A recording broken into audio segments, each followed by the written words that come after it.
98,0 Radio Sonora Surabaya. Selamat pagi, sahabat Sonora. Bagaimana kabar Anda di pagi hari ini? Semoga masih terus sehat, terus sukses, terus kreatif, dan masih happy. Itu yang menjadi harapan kami dari semua penyiar-penyiar di Radio Sonora terhadap semua pendengar-pendengarnya yang ada di rumah. Ini adalah hari Senin, jam 10 sampai jam 11. Pasti Anda sudah menunggu-nunggu program acara Parenting Talk. Hasil kerjasama Sonora FM 98 Surabaya dengan Talenta Coaching and Training Center. Dan untuk episode kali ini, sahabat, kita kembali menghadirkan sosok anak muda yang luar biasa. Topik yang kita bahas kali ini adalah inspirasi mencetak diri aktif dan berprestasi. Ada dua narasumber yang ingin saya kenalkan pada Anda. Nanti akan ada narasumber tamu, sementara narasumber tetap kita pasti Anda sudah tidak asing. Beliau adalah Candidate Dr. Titis Tata MM CTNNLP CPSTF, founder dari Talenta Coaching and Training Center. Assalamualaikum Bu Titi, selamat pagi. Waalaikumsalam warahmatullahi wabarakatuh. Selamat pagi Mas Andre, salam potensi talenta, semangat. Semangat, itu yang saya suka ya. Saya tuh kalau lagi lelah lesu tak berdaya, begitu mendengarkan jargonnya Bu Titi tuh langsung up gitu ya. Kalau dalam dunia kecantikan itu atau dunia kompetisi-kompetisi apa itu harus pakai high heel yang langsung bikin up gitu rasanya gitu ya. Oke, baik. Saya nggak tahu. Ini menjadi mood booster yang selalu tanpa Anda sadari, kadang-kala sahabat Sonora, omongan positif dari teman itu membuat Anda mungkin juga lebih bersemangat. Nah, di episode Parenting Talk kali ini, lagi-lagi kita menghadirkan anak muda inspiratif berprestasi nih Bu Titis. Kayaknya seri pekan ini banyak anak milenialnya yang kita hadirkan ya. Maklum lah, kita berdua kan jiwa milenial ya Bu Titis ya. Jadi harus menyesuaikan dengan narasumber yang ada ya Bu Titis ya. Betul, iya, Bu? Iya, betul Mas Andre. Oke. Ya, kenapa kita hadirkan anak-anak muda berprestasi? Karena kita melihat bahwa sudah saatnya orang tua juga melihat hasil jadinya nih, gitu. Sehingga pola asuh itu sangat terkorelasi dengan outputnya. Jadi kita balik nih sekarang cara belajar parent. Kita lihat outputnya, kemudian tarik ke belakang. Apa? Resep-resep rahasianya apa? Side opinion. Betul sekali. Betul. Oke, nggak pakai lama, saya langsung perkenalkan tamu kita. Dia memiliki nama lengkap Raudia Misahara, seorang gadis Bandung. Karena posisi memang di Bandung sekarang. Nggak tahu dia di Bandung apa di mana sih? Bogor, kamu sekarang Raudia? Bogor, sorry. Tapi kamu memang asli anak Bogor? Bukan, aku asli Sumatera Barat, Payakumbuh. Sumatera Barat, oke.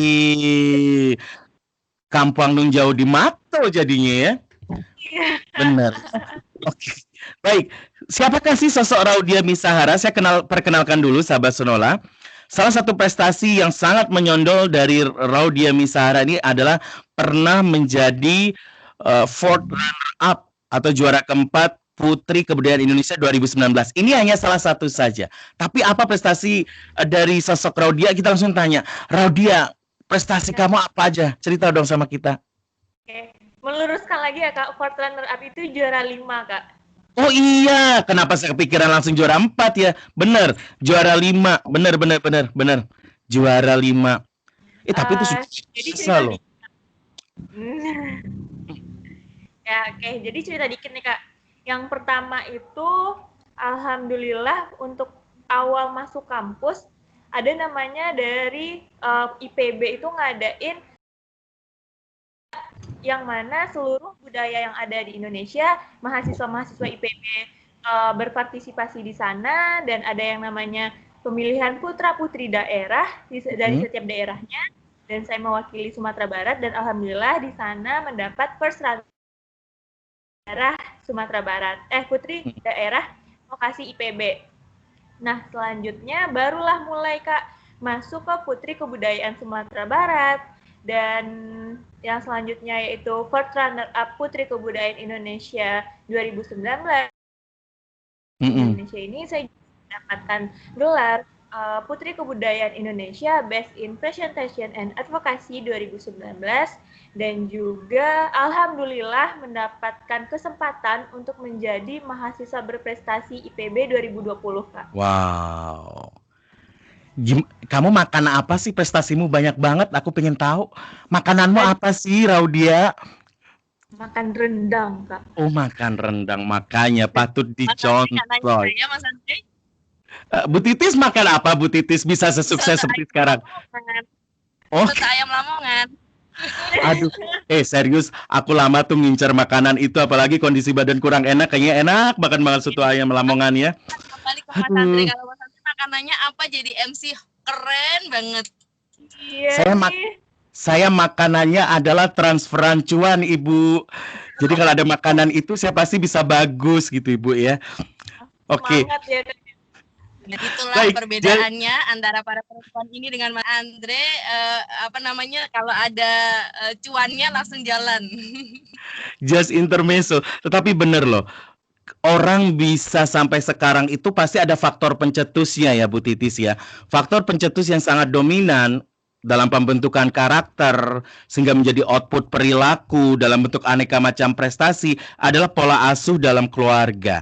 Pola asuh yang diterapkan oleh orang tua dalam keluarga kita. Yuk, sahabat sonora, kita coba sedikit mengulik sosok Raudia Misahara gitu ya. Cerita dong, Raudia, sama sahabat sonora yang ada di rumah sama kita. Di keluarga itu Raudia anak nomor berapa? Keluarga anak nomor 3 dari 3 bersaudara, Kak. Jadi anak terakhir lah. Cewek cowok apa kamu cewek only? Cewek 2, cowok 1. Oke, cowok 2, cewek 1, kamu nomor 3. Paling bungsu ya? Anak terakhir. Oke. Anak terakhir biasanya cenderung dimanja, cenderung disayang. Kalau dijalin sama kakak-kakaknya, orang tuanya pada nggak rela gitu kan. Kalau bisa nih anak, kalaupun menikah jangan keluar rumah, satu rumah sama orang tuanya gitu kan. Nah, aku pengen tahu, manggilnya kalau sama orang tua di rumah apa? Bapak, ibu, mande, apa-apa, mak? Abi? Mama, papa aja, Kak. Mama, papa. Dalam mengajarkan pola asuh bagi kalian bertiga itu, yang menurut kamu sangat bermanfaat banget, sangat membentuk karakter diri kamu sekarang itu apa? Gimana, Kak? Pola asuh yang diajarkan mama papa terhadap kalian bertiga, khususnya pada Raudia, yang banget membentuk karakter Raudia bisa sampai sekarang itu kayak apa? Itu yang pertama dan yang paling aku rasain itu jalannya komunikasi 2 arah, Kak, antara orang tua dan kita sebagai anak. Contohnya, orang tuaku selalu nanya apa kesibukan sekarang, apa yang mengganggu pikiran, dan setelah aku mengatakan apa keluh kesahku, orang tuaku selalu menasihati dengan cara mereka bercerita balik, dan seakan itu bukan menjadi ataupun kita sedang dihakimi, tapi kita sedang menjalin komunikasi 2 arah yang mana kita jadi nyaman, Kak, ngobrol sama mereka. Oke. Orang tua yang tipikal open minded, saling sharing dan saling mendengarkan apa keluh kesah anak.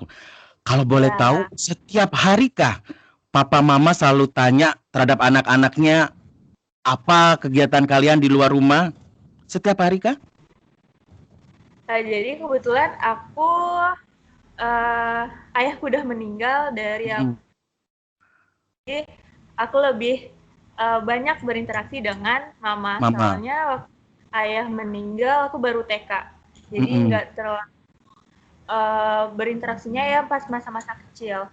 Jadi sama mama ini semenjak merantau dari orang tua, Kak. Jadi orang tua mantau dari via telepon, video call, dan aku nggak setiap hari kontekan sama orang tua, paling 2 hari sekali atau dalam seminggu itu 3 kali. Tapi dalam ngobrol ini pasti obrolannya itu dari beberapa hari kita nggak ketemu, kita nggak cerita, itu aku ceritain di sana, Kak. Mm-mm. Kalau boleh tahu, karena frekuensi banyak bertemunya sekarang dengan mama, karena waktu itu tinggalin papa masih kecil, pasti banyak dekatnya secara emosional sekarang dengan mama kan ya, gitu ya, Raudia ya. Nah, Raudia, kamu masih tinggal sama mama sekarang? Aku anak rantau, Kak, sekarang. Jadi udah 3 tahun Oh, nah mau ini nggak nih dia, kayak betul. Saya mau bertanya itu sebenarnya, dia kan punya jiwa Sumatera nih, kelahiran Sumatera nih ya. Jiwa-jiwa perantau kan sudah melekat secara kultural tuh di orang-orang Sumatera gitu. Tidak biasa sih anak cowok sih yang lebih banyak disilakan untuk merantau, tetapi kayaknya sekarang mulai berkembang cewek pun juga punya porsi yang sama gitu ya. Eh apakah itu juga mempengaruhi karakter kemandirian kamu, kultural budaya dalam keluarga kamu yang punya jiwa perantau yang tinggi, kemandirian yang tinggi, itu juga membentuk karakter kamu juga sekarang? salah satunya dari kultural kita masyarakat Minangkabau yang dari kecil pun pola asuhnya bukan dimanja. Yang mana aku anak ketiga dari 3 bersaudara, aku nggak dimanja, aku nggak dibela kalau aku lagi berantem sama kakak-kakakku, tapi di sini orang tuaku bersifat adil, mana yang salah itu yang harus minta maaf, bukannya aku yang kecil terus aku harus dimanja, enggak. Jadi setelah aku lulus SMA, aku benar-benar nggak tahu mindset nggak mau di Pulau Sumatera, aku pengennya di Jawa aja. Oke. Supaya aku yang pertama, supaya aku bisa mandiri, supaya aku bisa mengenal orang-orang baru dengan budaya yang lebih luas lagi. Kalau di Sumatera itu biasanya lebih kebanyak Sumatera juga, bahasanya bahasa Sumatera Barat, bahasa Padang juga, dan ketemunya orangnya teman-teman itu lagi gitu. Mama punya kerelaan hati untuk memenuhi keinginanmu itu? Awalnya berat banget, Kak. Awalnya itu di Padang aja paling jauh bisa pulang sekali seminggu gitu kan. Terus karena rezeki juga, karena kemauanku juga, aku bujuk mama ngobrol dari hati ke hati ke mama lagi. Akhirnya mama bilang gini, ya nanti lulus, kalau insya Allah kalau kamu lulus di Jawa, silahkan ambil di Jawa. Kalau kamu lulus di Padang, silahkan ambil di Padang. Itu terserah kamu lagi. Mama hanya memberikan saran kalau di Padang kita lebih dekat, kalau di Jawa kita akan lebih gitu. Oke. Sebelum saya ke Bu Titis, satu pertanyaan lagi untuk menguatkan persepsi saya tentang seorang teman kita Raudia ini ya. Prestasi demi prestasi yang kamu capai, sebenarnya esensinya apa bagi seorang Radia? Pembuktian diri kah terhadap diri sendiri, atau pembuktian diri untuk ke mamamu bahwa aku bener loh ma, aku pergi dari rumah mau menunjukkan prestasi ini semua ke kau ma, gitu. Gimana? Jadi aku mendapat ini sebenarnya aku pengen yang pertama membanggakan orang tuanya pasti, Kak. Supaya orang tuaku bangga, aku jauh-jauh sekolah di Jawa, aku bisa lemah berprestasi gitu.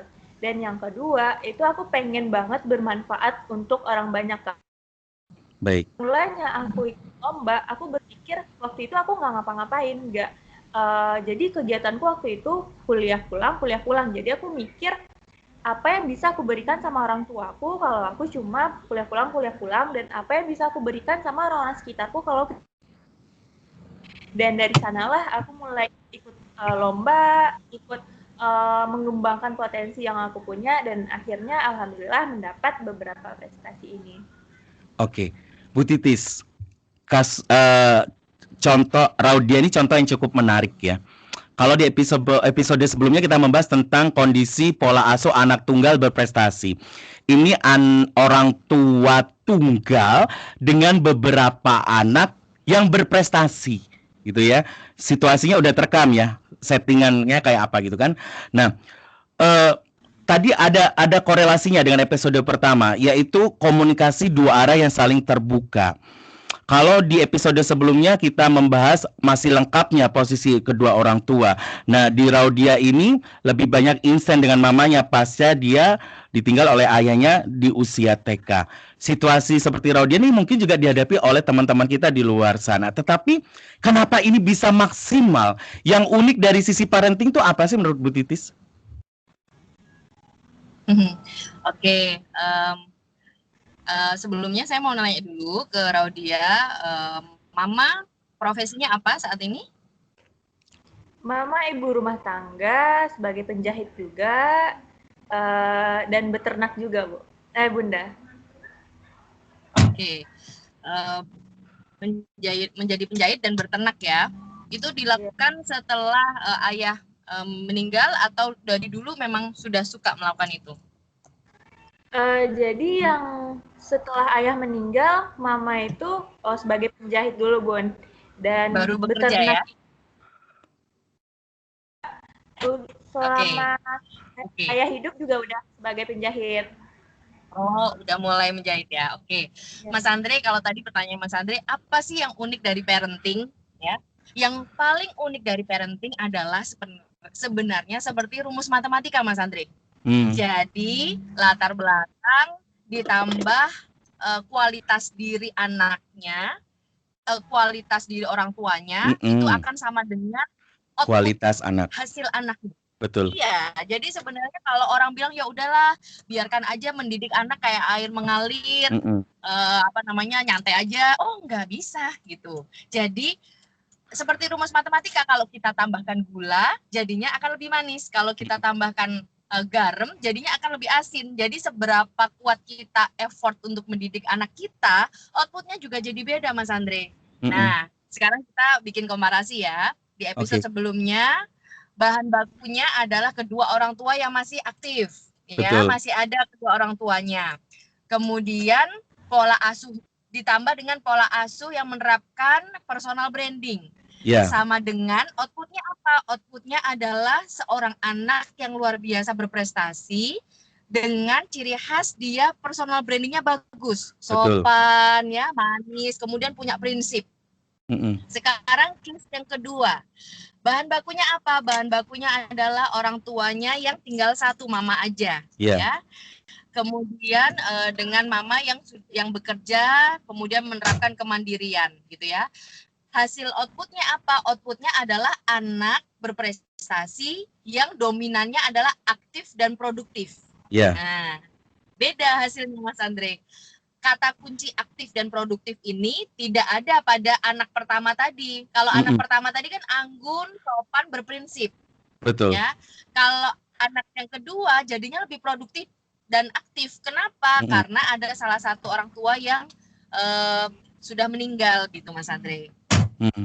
Jadi pola asuhnya akan cenderung membentuk dia untuk mandiri secara finansial. Dia terbiasa membantu orang tuanya bekerja dari kecil karena papanya nggak ada.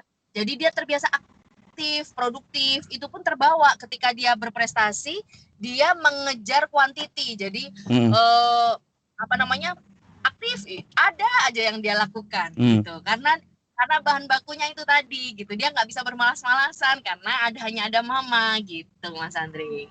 Terkait dengan culture budaya dia dari keluarga Minang atau Sumatera yang memang perantau sejati, apakah juga punya pengaruh terhadap output itu?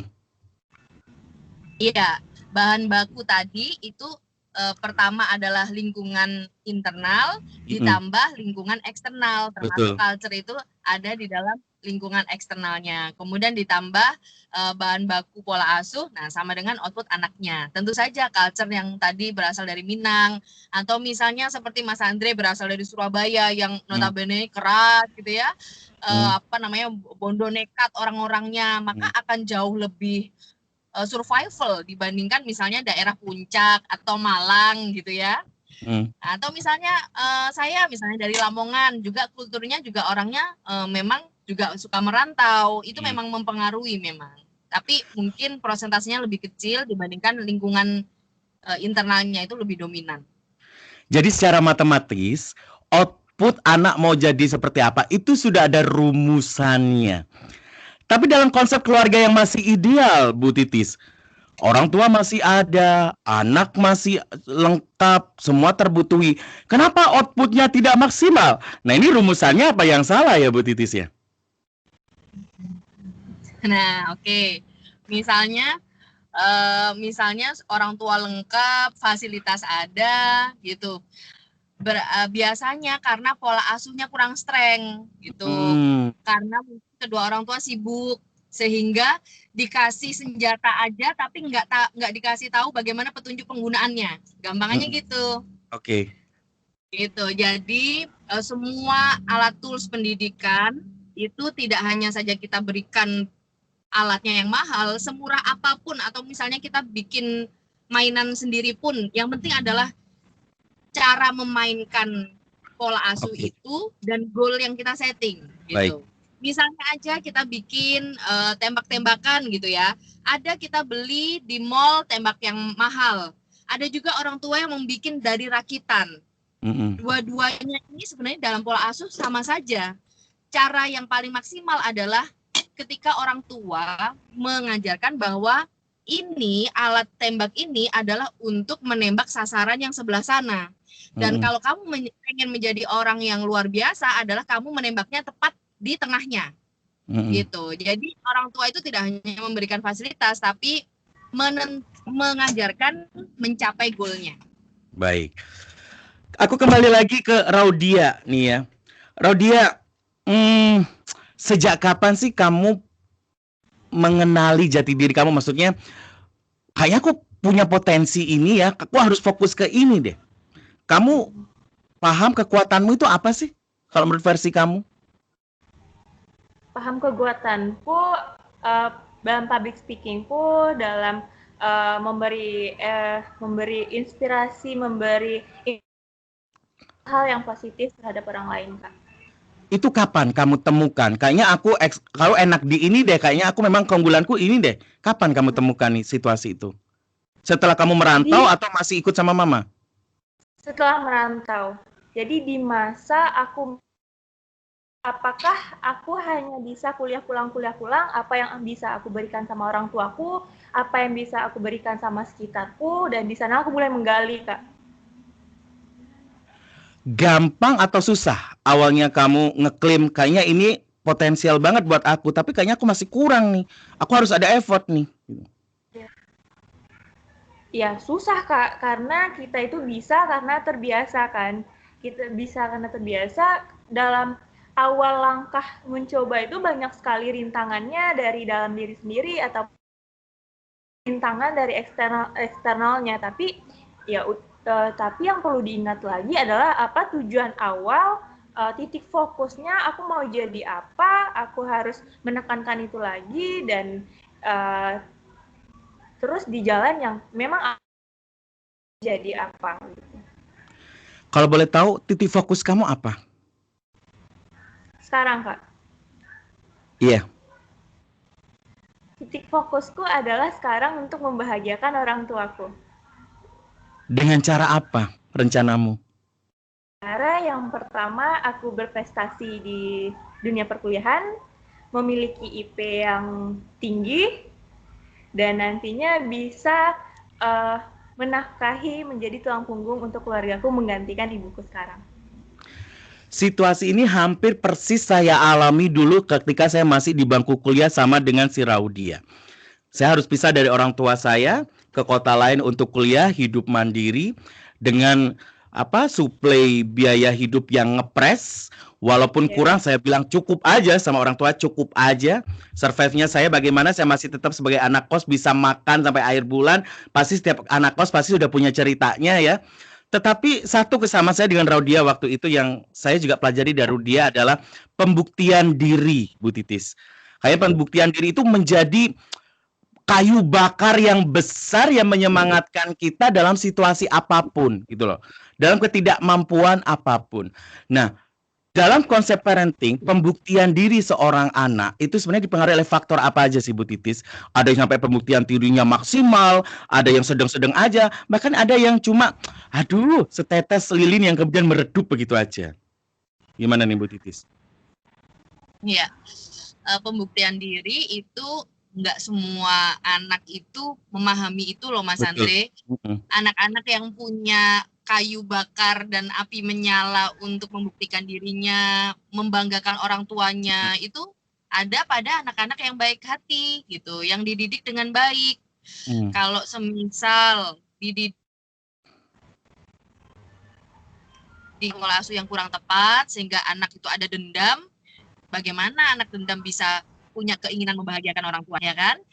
Jadi menanamkan untuk punya titik tujuan hidup bagi anak-anak kita itu memang harus diberikan semacam gambaran atau orang tua ini menceritakan bahwa kehidupan ini harus memiliki tujuan hidup dan seorang anak tujuannya hidupnya yang utama adalah berprestasi untuk dirinya, yang kedua untuk membanggakan keluarga dan orang tua dan keluarga. Itu harus diinjeksi pengetahuan tentang itu Mas Andre. Kalau enggak dia akan sesuka hati, misalnya target goal yang salah nih ya, misalnya eksistensi atau pengen kelihatan di depan teman-temannya.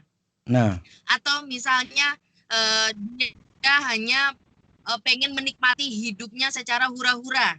Nah, ini kan tujuan-tujuan yang bisa aja ada pada setiap anak gitu.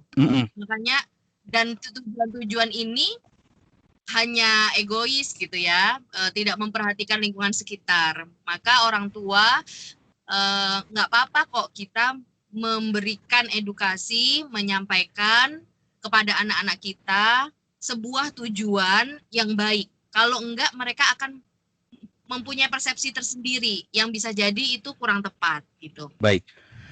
Rodia, satu lagi nih pertanyaan buat kamu sebelum kita break. Daya kompetisi kamu dengan saudara-saudara kamu tuh kayak apa? Aku pengen tahu. Apakah kalian bertiga nih saling kompetitif untuk menunjukkan aku berprestasi loh daripada masku, daripada saudaraku ke orang tua kalian, atau kayak apa sih kalian bersaingnya? Cerita dong. Oke, jadi di antara kita bertiga ini kita nggak punya yang namanya jiwa kompetisi yang gue lebih hebat dari kakak, kakak lebih hebat dari adik, atau adik lebih hebat dari kakak, itu nggak ada Kak. Jadi kakakku berprestasi, kakakku ini lebih fokusnya concernnya di bidang olahraga. Dia perempuan, olahraga. Dan ini adalah kesenangannya yang dia tekuni, dan kita sebagai saudara ini tugasnya adalah mensupport melakukan hal terbaik yang bisa dia lakukan. Dan juga begitupun dengan aku ikut ajang-ajang ini, aku ikut beberapa prestasi perlombaan, mereka menyemangati dengan sangat baik yang kurang, hal apa yang bisa dibantu, dan ini yang sangat aku syukuri sih Kak dari saudaraku. Bu Titis, ini cukup menarik cerita dari Rodia. Dalam kondisi keluarga yang saling support, tentu akan memudahkan kita untuk survive mewujudkan keinginan dan cita-cita kita. Tapi terus terang, saya sendiri sebagai contoh. Ayah saya tuh paling benci kalau saya tuh nyanyi di atas panggung sejak dulu. Serius, saya pernah punya pengalaman tidak mengenakan, ikut lomba karaoke di tingkat kecamatan, tidak izin ayah saya, begitu tampil ayah saya tahu, saya disuruh turun, malu di hadapan orang banyak, itu pernah saya alami. Begitu juga dengan pilihan studi, ayah saya mengarahkan fakultas hukum, saya tidak suka, tapi karena saya ingin menyenangkan orang tua, saya jalani. Outputnya saya selesaikan dengan betul fakultas hukum itu dengan IPK bagus, saya jalani. Tetapi pilihan hidup mengantarkan saya ke passion saya. Saya akhirnya bekerja dalam dunia broadcasting yang sama sekali saya tidak punya ilmu di dalamnya. Saya belajar otodidak di dalamnya. Kenapa saya memberikan dua gambaran contoh ini? Saya ingin bertanya ke Bu Titis dari aspek parenting. Dalam situasi keluarga yang tidak ada support secara internal, apakah memang effort anak itu untuk mewujudkan keinginannya itu lebih sulit daripada kasusnya Rodia yang memang ada lingkaran support di internal keluarganya gitu loh, satu dengan lain? Iya, memang kalau ada support itu akan jadi semacam kayu bakar tadi istilahnya Mas Andre ya, sehingga gampang aja, apalagi kalau misalnya orang tuanya open mind gitu ya, pengen ini diikutin gitu, diberi izin gitu ya, minimal diberi izin, support, doa, itu udah luar biasa. Nah, bagaimana kepada orang tua yang tidak memberikan izin atau tidak satu kata gitu. Nggak apa-apa, namanya orang tua pasti ingin yang terbaik bagi anak-anaknya. Hanya saja pola pikirnya mungkin berbeda-beda gitu. Mungkin kalau misal Mas Andre tadi bercerita ayah pengen masukkan Mas Andre ke, ya sudah akhirnya ya ditempuh ke sekolah hukum. Mungkin ini adalah bagian dari cita-cita beliau yang dulu belum tercapai, akhirnya ingin dicapaikan anaknya gitu. Atau misalnya beliau memandang kayaknya anakku ini cocok deh dimasukkan di hukum gitu, atau misalnya melihat lingkungan gitu ya, banyak faktor penilaian orang tua. Nah, kita harus berimbang, bisa jadi penilaian orang tua ini objektif gitu ya terhadap kita. Jadi kita dengarkan juga sarannya. Nah, bagaimana caranya bila kita merasa kayaknya aku ini udah sesuai kok sama passion, atau misalnya kalau di talenta coaching udah tepat kok di talenta coaching juga aku ini lebih ke broadcast gitu. Kenapa sih tetap disuruh ke sekolah hukum? Nah, seorang anak memang harus meyakinkan orang tuanya gitu, menyampaikan dengan baik bahwa aku akan mendapatkan prestasi di lini yang lain. Nah, pertanyaan Mas Andre tadi, apakah jadi lebih sulit kalau tidak ada dukungan? Memang, tapi tidak terlalu sulit. Dalam arti begini, bagi pendengar Sonora yang ada di rumah yang masih mungkin belum linear dengan orang tuanya, terus didoakan saja. Doa itu paling penting untuk melunakkan hati. Nah, caranya gimana? Seperti yang ditepuk Mas Andre. Jadi orang tua tetap dilaksanakan, tapi tanpa diketahui orang tua kita mulai gerilya nih, sesuai dengan passion kita.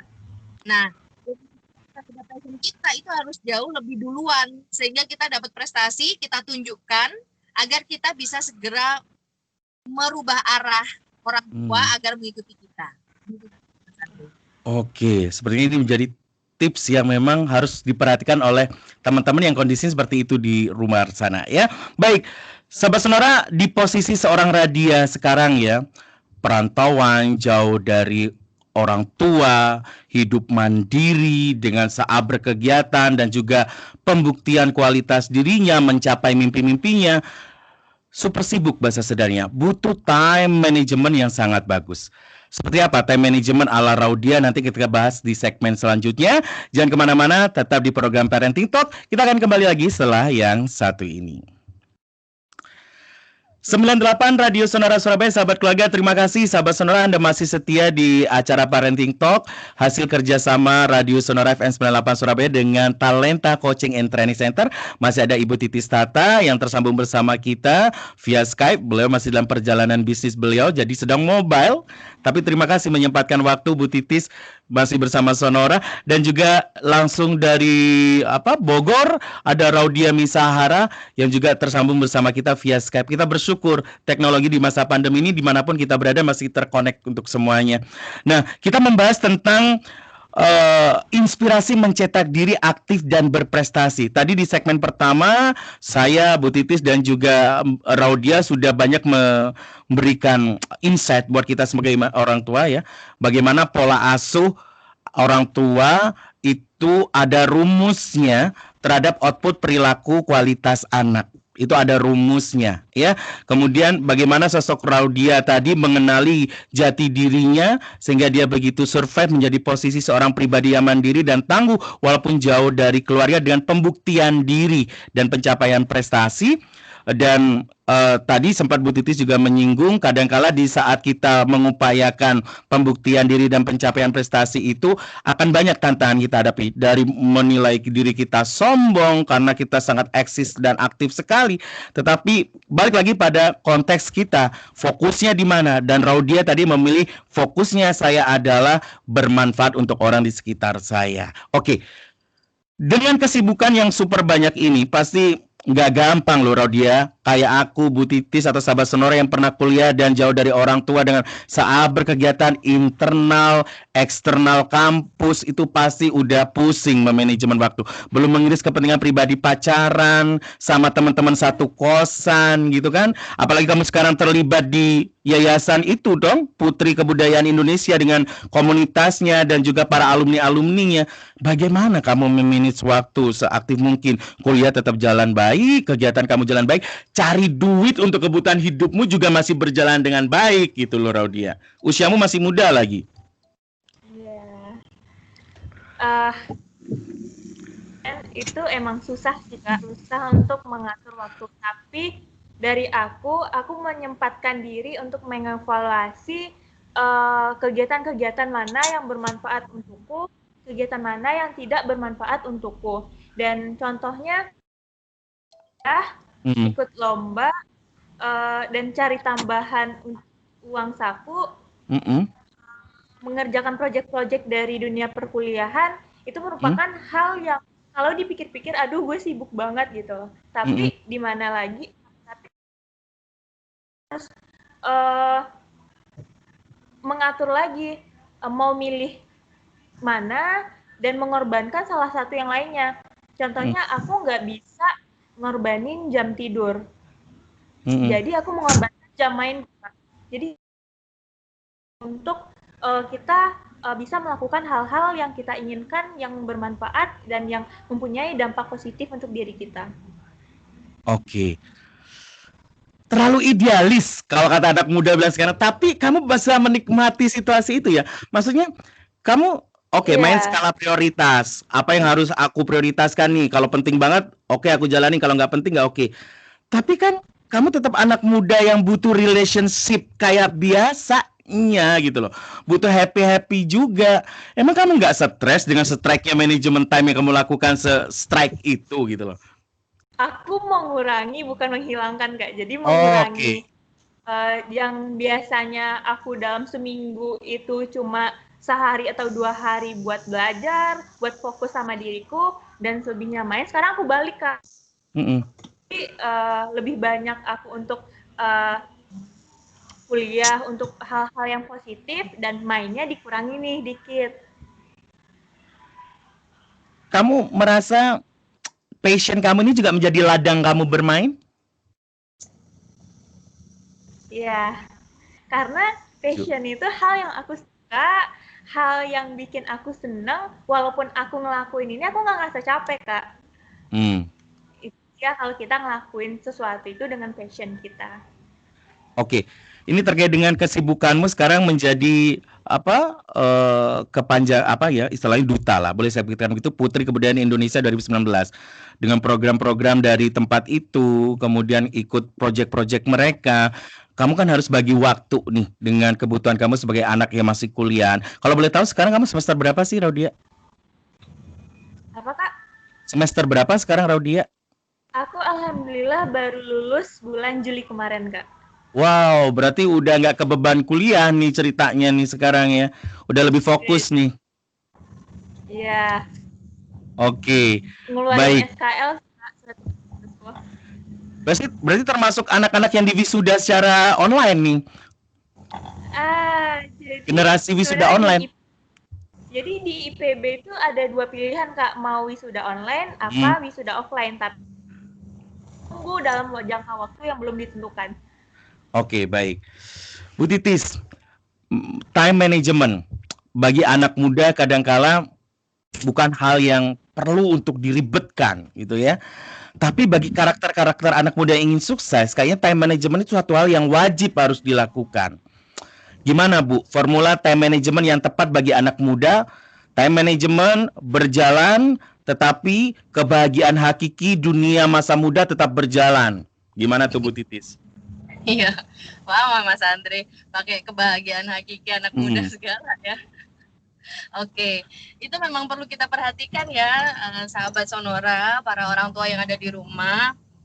Hidup itu nggak melulu tentang buku-buku pelajaran, atau hidup nggak melulu tentang target-target yang kita berikan ke anak gitu. Memang ada spare waktu yang memang kita mesti berikan waktu keluangan untuk anak-anak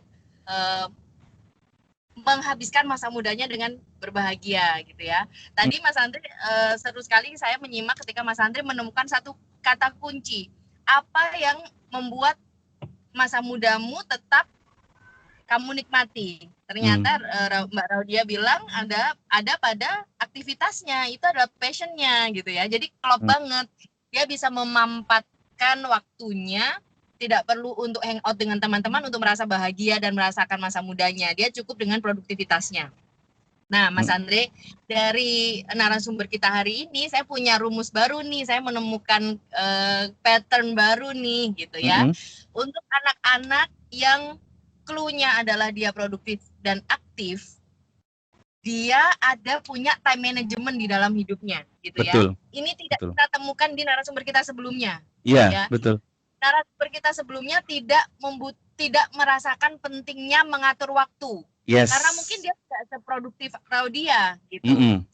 Jadi dia lebih ke menjalankan hidup dengan by template, berprestasi gitu ya, berprestasi gitu. Tapi nggak terburu-buru untuk cepet-cepetan gitu ya. Yes. Nah sekarang saya mau menanyakan ke Claudia ya. Saya pengen menguji apakah time manajemennya dia itu memang sesuai dengan apa yang kita perkirakan. Target menikah kapan? Saya yakin target menikahnya dia tidak di usia belia. Dia pasti memikirkan untuk menikah di usia matang. Claudia, tolong dijawab. Jadi Bun, aku 25 atau 26. Tapi kalau misalnya ada jodoh yang datang sekarang, aku gak akan nolak gitu. Tapi targetnya tetap 25 atau 26. Iya. Targetnya dia pasang panjang kan, meskipun dia nggak akan nolak ya. Beda halnya dengan misalnya artis ya sekarang Aurelia Hermansyah ya, Aurel. Dia bercita-citanya menikah muda. Kenapa outputnya seperti itu? Karena bahan bakunya mamanya menikah muda gitu. Yes. Kemudian bahan baku berikutnya adalah dia tidak mendapatkan kasih sayang yang seharusnya di orang tuanya. Kenapa? Mama papanya mungkin yang sekarang kasih sayangnya luar biasa, tapi dari ibu kandungnya kan mungkin kurang gitu ya. Sehingga dia tangki cintanya itu kosong Mas Andre gitu. Ada dalam hatinya itu yang masih perlu diisi, sehingga dia berpikir bukan dia berpikir ya, otomatis dia membutuhkan partner hidupnya untuk segera mengisinya. Makanya dia berpikiran pengen nikah muda. Jadi sebenarnya semuanya itu bisa dirumuskan gitu. Nah, Mas Andre tadi kan bertanya, lalu Bu Titis, apakah anak-anak itu treatmentnya sama, beda? Jadi kalau kita pengen menjadi pembimbing anak-anak kita lihat dulu tipikal anak kita ini seperti apa, bahan baku yang kita berikan seperti apa hal-hal yang membahagiakan dia. Nah, baru kita bisa merumuskan masa depannya mau disetting kayak apa gitu. Jadi benar-benar customize anak-anak itu. Cari apa yang membuat dia bahagia. Itu kayaknya suatu hal yang negotiable antara orang tua dan anak gitu ya. Kayaknya pola asuh orang tua sekarang harus begitu semua ya Bu ya. Apa yang membuat anak bahagia, bukan apa yang membuat kamu membahagiain papa mama gitu ya. Kira-kira gitu ya Bu Titis ya. Ya, sekarang saya mau nanya Mas Andre nih ya. Boleh, ayo. Kalau saya melihat Mas Andre bahan bakunya adalah dulu pernah dilarang orang tua gitu ya untuk mencapai passion hidupnya. Mas Andre pasti tidak akan memberlakukan itu ke anaknya Mas Andre. Malah cenderung mungkin agak sedikit liberal gitu ya. Bebas kamu nak, karena papa dulu kayaknya dikekang-kekang gitu ya. Kamu sekarang boleh apapun. Saya tanya ke Mas Andre, hal apa yang Mas Andre takutkan untuk dipilih anaknya Mas Andre? Nggak ada nih. Apa ya? Yang saya takutkan apa ya? Kalau dia jadi laki-laki saya takutkan. Soalnya sosoknya dia perempuan. Ini hanya guyon ya, tapi maksud saya nggak ada khawatiran kamu akan memilih apa. Kalaupun dia memilih keinginan eyangnya ya, harus jadi pengacara sarjana hukum, ya nggak apa-apa. Kalaupun dia memilih passionnya ayahnya sekarang dalam dunia entertainment, ya nggak apa-apa.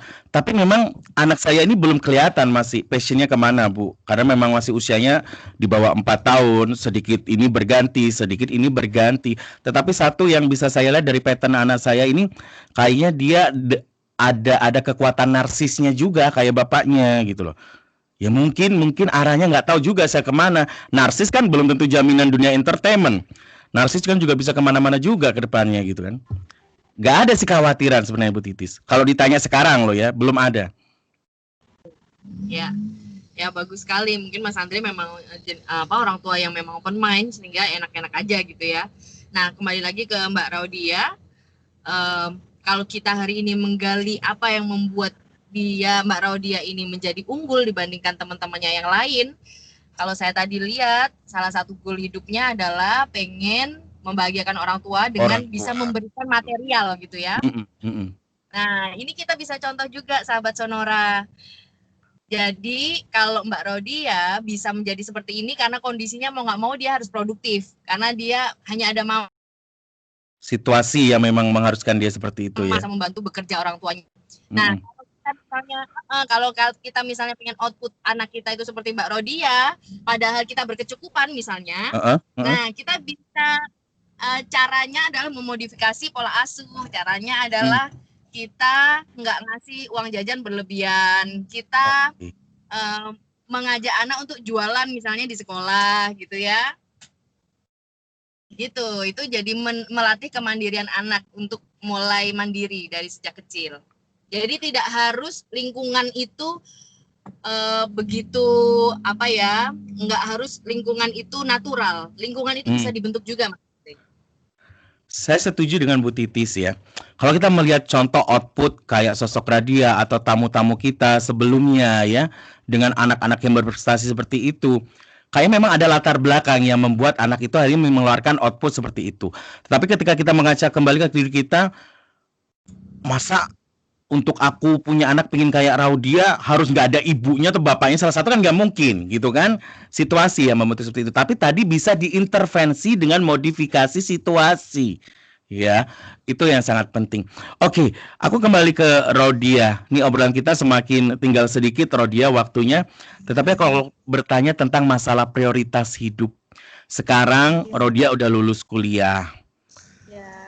Visi misinya tetap ingin ngebahagiain mama. What your next dream in your life? Mimpi besarmu apa yang masih akan kamu prioritaskan dalam kehidupan kamu? Kamu ingin menjadi seorang public speaking yang handal? Yang terkenal? Untuk sekarang Kak, aku pengen buka lowongan pekerjaan untuk apa, Rodia? Membuka lowongan pekerjaan untuk orang. Jadi sekarang aku udah mulai tahap awal untuk membuka suatu bisnis yang nantinya diharapkan aku bisa merekrut orang-orang yang bisa bekerja di dalamnya. Semua. Kalau boleh tahu bidang usahanya apa? Retail? Fashion, Kak. Fashion. Oke. Itu kamu bikin mulai kamu awal kuliah atau setelah lulus kuliah ini aja ide-idemu ke sana? Atau udah mulai merintis lama sebenarnya? Itu idenya itu sebenarnya udah dari pertengahan kuliah, Kak. Jadi pertengahan kuliah itu aku udah mulai, tapi karena terlalu banyak kegiatan, nggak fokus. Ya, terlalu prakteknya itu bisa dari pagi sampai malam, Kak. Jadi apalagi ikut kegiatan lainnya itu nggak terlalu terkoordinir sama aku, jadi aku stop dulu dan sekarang baru mau mulai lagi menata. Oke, baik.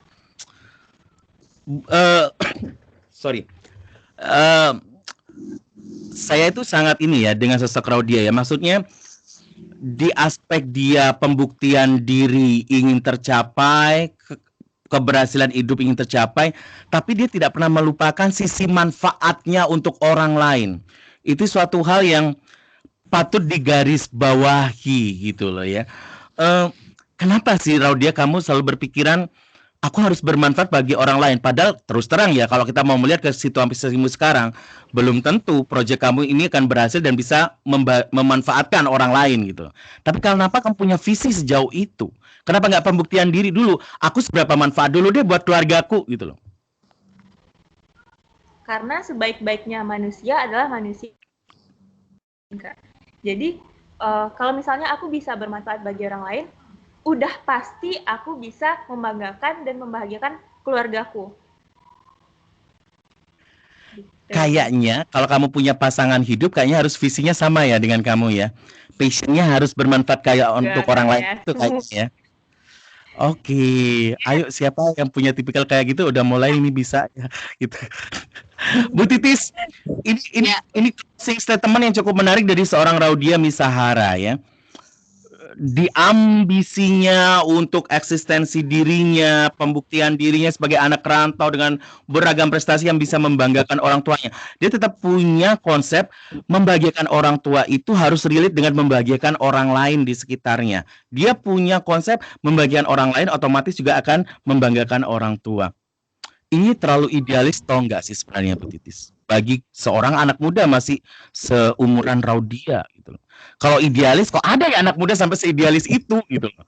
Dia makannya apa gitu loh. iya. Mungkin ini bisa dinamakan pendewasaan lebih awal gitu. Mungkin filosofi atau keinginan yang seperti ini memang hanya bisa didapatkan oleh anak muda yang dibentuk oleh lingkungan yang memang memandirikan anak sejak dini gitu. Sehingga dia sudah tahu tujuan hidupnya dan prioritasnya sekali lagi adalah keluarganya. Jadi kita bisa tanpa Mbak Raudia bilang ke kita bisa mencarikan jodoh yang tepat. Iya. Jadi gini ya, sudah pasti Mbak Raudia tidak akan menyukai partner hidupnya nanti yang juga memiliki keluarga yang banyak juga. Gitu ya. Kenapa? Karena keluarganya dia adalah prioritas dibandingkan keluarganya suaminya. Gitu. Jadi nantinya pasti Mbak Rodia itu akan lebih semua hal itu diutamakan keluarganya. Wajar karena Mbak Rodia tulang punggung keluarga. Jadi sekali lagi Sonora untuk mencetak anak-anak kita menjadi aktif dan produktif, biasakan anak-anak kita untuk mandiri sejak dini gitu. Contohnya saya pernah mendengar Ardi Bakri ya, yang dari keluarga kaya raya, cara pola asuh orang tuanya adalah tidak memberikan semua kebutuhannya dia gitu. Makanya dia itu waktu kecil itu nggak bisa membeli mainan kesukaannya karena nggak boleh sama orang tuanya, karena mainan itu terlalu mahal. Itu keinget terus dia sampai tua. Tapi justru itu yang menjadi turning point bahwa tidak mudah mendapatkan sesuatu. Nah, itulah pola asuh yang kita bisa ambil inspirasinya dari narasumber kita. Baik. Bu Titis, thank you. Terima kasih banyak. Raudia juga terima kasih banyak. Yang terakhir deh, kita pengen tahu nih, prinsip hidup seorang Raudia Misahara apa? Ya, yang pasti prinsip hidupku orang-orang sekitar tuh. Do your dreams. Do your dreams. Perkara hasilnya kayak apa, lakukan saja, hantam saja, hajar saja. Hajar saja terus. Oke. Baik. Badai, tsunami, terpa.